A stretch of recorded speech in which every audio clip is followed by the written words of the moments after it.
There is a specific kind of silence that only happens inside a car when it's raining heavily outside. The windshield wipers create a steady, rhythmic click against the glass. The dashboard glows a faint, cool blue, and the side windows fog up just enough to cut you off from the rest of the moving world. 3 weeks ago, I was sitting in that exact silence outside a high-end restaurant downtown. My best friend Maya was sitting right next to me in the passenger seat. She was wearing an elegant emerald green dress, but her shoulders were pulled in tight, and she was staring down at her lap, twisting a plain silver band around her ring finger. She looked up at me, her eyes darker and softer than usual in the faint dashboard light, and whispered 6 words that completely changed the next 3 weeks of my life. Please, don't stop holding my hand. We weren't dating. We had been best friends for 7 long years, through bad jobs, worse breakups, and the ordinary, comfortable routines of adult life. But 5 minutes before she whispered those words, we had walked out of a private dining room where I had just spent 2 hours pretending to be the man she was going to marry. I thought I was just doing her a favor, a simple shield to protect her from a critical, toxic family reunion. But as her fingers tightened around mine in the front seat of my car, I realized something terrifying. The act was completely over, but neither of us was letting go. Before I tell you exactly what happened inside that private dining room and the hidden truth Maya was keeping from me, please take a moment to like this video and subscribe to the channel, but only if you genuinely love deep, slow burn stories.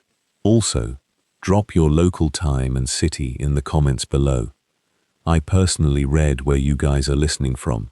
Now, let's go back to the text message that started it all on a quiet Tuesday afternoon.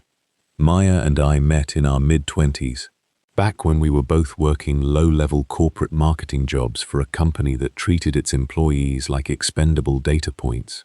We survived on cold espresso, shared complaints about our micromanagers, and eventually became the kind of anchors people only find once in a lifetime. We knew each other's coffee orders, each other's complex family histories, and precisely how to tell when the other person was hiding their stress behind a forced smile. For 7 years, we were platonic perfection. We had a rule, unspoken but fiercely protected, that we would never let romance complicate the one stable thing we had. So when she texted me on a Tuesday afternoon, asking if I was free for coffee at our usual spot around the corner, I knew something was wrong before I even unlocked my phone. When I walked into the cafe, she was already there, sitting by the back window, staring intensely at a small leather notebook. When she looked up and saw me, she didn't give her usual bright, teasing smile. It was a tight, controlled expression. "Hey," I sat down, sliding my coat over the back of the chair. "You look like you're planning a corporate takeover. What's wrong?" She sighed, closing the notebook slowly, her fingers lingering on the cover. "My family is flying into the city this weekend. My mother, my sister, and her new husband." I winced slightly. I knew all about Maya's family. Her mother, Eleanor, was a deeply critical, high society woman who viewed marriage not as a partnership, but as a status symbol to be traded. For years, every single phone call Maya received from home ended with a passive-aggressive lecture about her age, her career, and why she hadn't found a stable, successful man to settle down with. "Eleanor is in town?" I asked, trying to lighten the mood. "Do you want me to help you map out an escape route? Or should I just call in a fake work emergency for you?" Maya didn't laugh. She looked down at her coffee cup, tracing the porcelain rim with her thumb. "It's worse than that, Liam. My sister, Chloe, spent the last 6 months telling my mother that I'm completely lonely and failing in the city. So, 3 months ago, during a really weak moment on the phone when my mother was pushing me to tears, I lied. I leaned in closer. "What did you say, Maya?" She lifted her eyes to mine, her cheeks flushing a faint pink. "I told them I was seeing someone stable, someone who treats me incredibly well, My mother didn't believe me, so she demanded a name. I panicked, Liam, and I gave them yours. The cafe was noisy around us, the espresso machine grinding, people laughing, but for a second, my ears went completely quiet. You told your mother we're dating? No, Maya whispered, her voice trembling slightly. I told her we got engaged last month, and they booked a private room downtown for this Saturday, specifically to meet my new fiancé. If I show up alone, or if I admit I lied, I will never hear the end of it. It will be the ultimate confirmation to them that I'm a disappointment. She reached across the small wooden table, her hand touching mine lightly, tentatively. Liam, please, just 2 hours. We just have to survive one dinner, tell them a believable story about how it happened, and then a month from now, I'll tell them we quietly broke up. I wouldn't ask if I had any other choice. I looked down at her hand on mine. It was warm, familiar, completely safe. 7 years of friendship meant I had seen her at her strongest, and right now, she looked completely defenseless against the people who were supposed to love her. Okay, I said quietly, adjusting my grip to hold her hand back. What's our story? For the next 3 days, we built a fortress out of a lie. We spent our evenings in my apartment, mapping out timelines, memorizing fake details, and laughing nervously about how absurd it all was. We decided the proposal happened during a quiet weekend trip we had taken to a lakeside cabin 2 years ago, shifting the reality just enough to make it look romantic. Saturday evening arrived, bringing a heavy, steady downpour that washed over the city lights, turning the streets into reflective black ribbons. I wore a dark, tailored suit I hadn't touched in 2 years. I met Maya in the lobby of the restaurant. When she stepped out of the elevator, she took my breath away. The emerald dress suited her perfectly, casting a rich contrast against her dark hair. But it was the small, plain silver ring on her left hand that pulled my eyes down. She looked at me, took a deep, steadying breath, and slid her arm through mine. Her touch was incredibly tense. Ready? She asked, her voice barely audible over the indoor waterfall in the lobby. Always, I murmured. The private room was located at the very back of the restaurant, hidden behind heavy, polished mahogany doors. When we walked in, Maya's family was already seated around a long white table. Her mother, Eleanor, sat at the head like a presiding judge. Her sister, Chloe, was dressed in diamonds, next to a man in an expensive watch who looked entirely bored by the world. The moment we entered, Eleanor's eyes went straight to our linked arms, then tracked down to Maya's hand. Her gaze was sharp, calculating, searching for a flaw in the presentation. Eleanor, Frank, Chloe, Maya said, her voice dropping into a formal, polite register I had never heard her use in all the years I'd known her. This is Liam. I stepped forward, keeping my face perfectly composed. I shook her father Frank's hand, then turned to her mother. It's an absolute pleasure to finally meet you all, I said, keeping my tone warm, grounded, and steady. For the first hour, the dinner felt like a clinical interrogation, disguised as casual conversation. Eleanor asked about my operations management position, my family background, my long-term financial stability. Every single question was a beautifully wrapped trap, designed to see if Maya had settled for someone beneath their social standing. But Maya and I had prepared too well. We knew each other's real lives inside out. When Chloe leaned forward, narrowing her eyes, and asked exactly how I proposed, I didn't hesitate for a single second. I looked directly across the table at Maya, let my face soften genuinely, and told the story of the lakeside cabin. I described the morning mist, the quiet patio, and the exact words I supposedly said. As I spoke, I reached under the heavy white tablecloth and found Maya's hand. I squeezed it gently, a silent, secret signal to let her know she was doing perfectly. But then, Maya did something we hadn't rehearsed. Instead of just letting me hold her hand for brief reassurance, her fingers slowly slid between mine. She locked her grip tightly, her palm pressing warm and firm against mine. She didn't look away from me.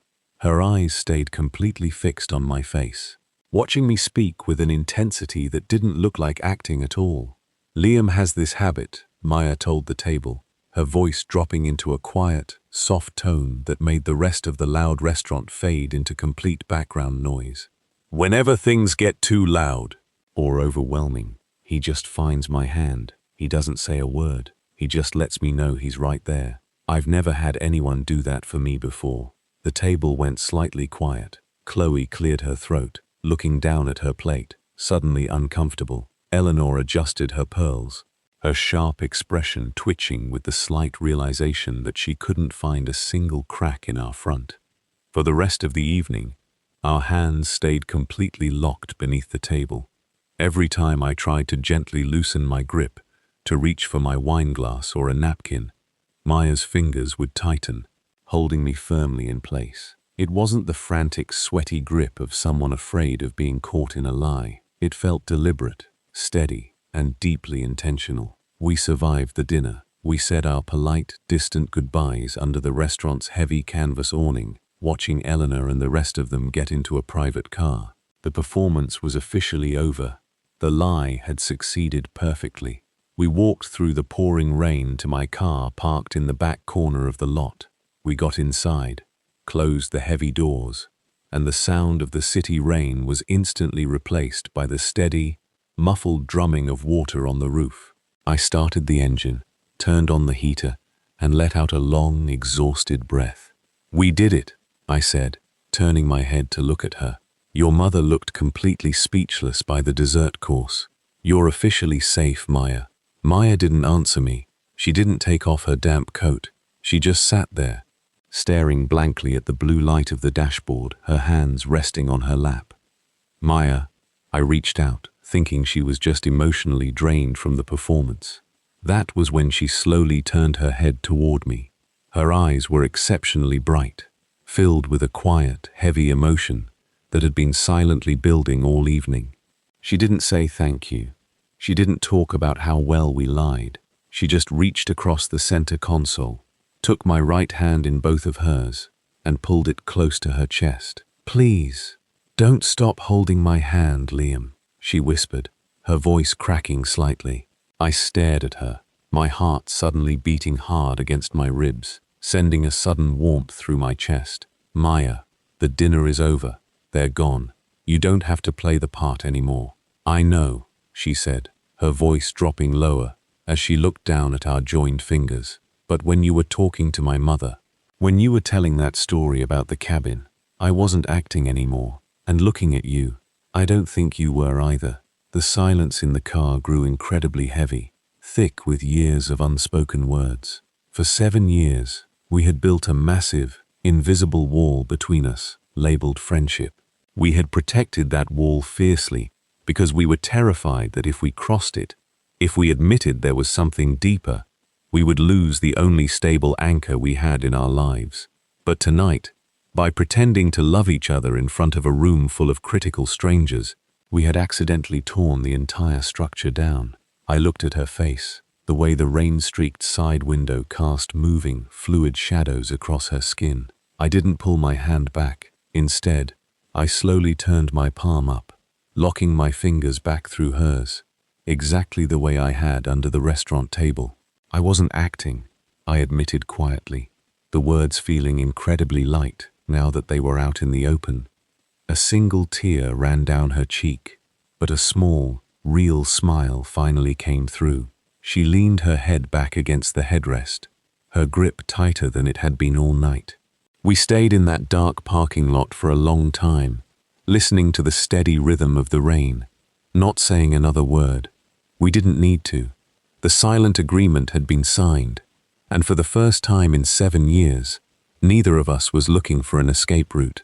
Over the next few days, the reality of what we had done began to settle in.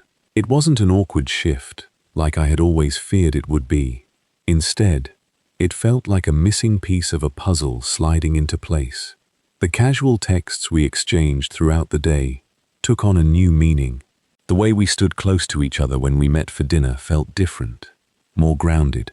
A week after the dinner, Maya called her mother back. I sat on her living room couch, watching her face as she spoke. She didn't tell Eleanor that we had broken up. Instead, she set a firm, quiet boundary.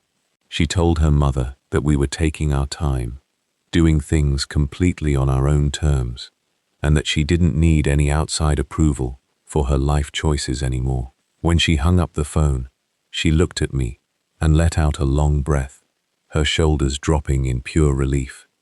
"How did that feel?" I asked, smiling. "Like I finally stopped running," she said. She walked over to the couch, sat down right beside me, and without saying a word, she slid her hand into mine. Sometimes, it takes a completely fake situation to make you realize the truest thing standing right in front of you. We spent years hiding behind the safety of a label, terrified of what might happen if we admitted the truth. But the truth has a way of coming out, even when you try to wrap it in a lie. Now, I want to ask you a direct question. Have you ever hidden your true feelings for a close friend because you were too terrified of ruining the relationship? Or do you believe that crossing a line like this always ends up changing the dynamic for the worse? Write the word cross or the word wall in the comments section below. I want to read your personal experiences and stories with this kind of dynamic. Don't forget to like this video, subscribe to the channel for more long-form, slow-burn narrative stories, and check the description for my next upload. Thank you for listening until the very end. I'll see you in the next video.